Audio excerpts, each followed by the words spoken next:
He said his money wasn't my business, until I showed him who'd really been paying for everything. My fiancé Daniel stood in our kitchen on a Saturday evening and explained, with patience that was indistinguishable from condescension, that his financial situation was his own business. That I had no right to expect access to information about it simply because we were engaged. I let him finish. Then I opened the Notes app on my phone. But let me back up. Daniel worked in private equity. He earned multiples of what I earned. We moved in together into an apartment he chose, nicer than what I would have picked on my own budget. He paid 60% of rent. I paid 40. Seemed fair on the surface. What was never discussed was everything else. I bought the groceries. Every week. I paid the utilities because the accounts were in my name and nobody ever changed that. I paid for the cleaning service. I handled the subscriptions, streaming, music, the meal kit service. When he had people over, which was often, I organized the food and the logistics. I dropped off his dry cleaning on my way to the office. For 2 years, without anyone agreeing to it, without anyone naming it, I had been quietly funding and managing our shared life.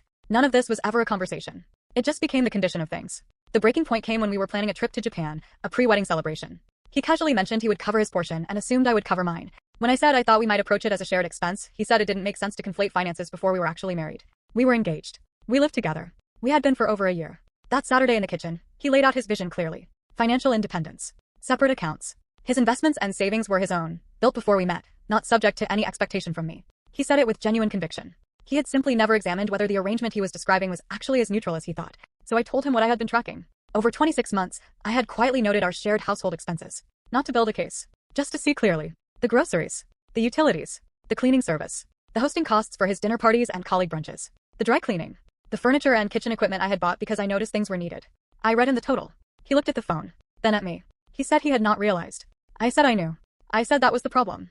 I told him I had no interest in his investments or anything he had built before we met. But I was not going to enter a marriage where financial independence was the principle for his money and invisible contribution was the principle for mine. He was quiet for a long time. Then he said something honest for the first time that evening.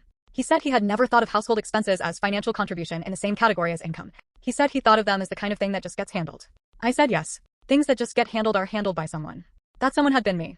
We talked for 3 more hours. We tried for 6 more weeks. There were moments when I saw him genuinely examining things he had never questioned, and I found those moments hopeful. But the pattern never changed. Only the domain shifted. Now instead of household labor, I was doing all the work in our conversations about the future. I ended the engagement on a Sunday morning. Clearly, without drama.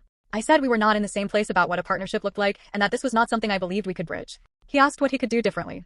I said the question itself was telling. I didn't need him to do differently. I needed him to see differently. And that wasn't something I could ask for on a timeline. I moved out 3 weeks later. Found a smaller apartment that was entirely mine. Furnished it slowly and with a pleasure in the choosing I hadn't felt in years. The work of building a shared life is real work with real value. It becomes invisible in direct proportion to how reliably it gets done. Making it visible is not scorekeeping. It is the basic honesty that any partnership requires. I carried quite a bit. I should have named it sooner. I'm better at that now.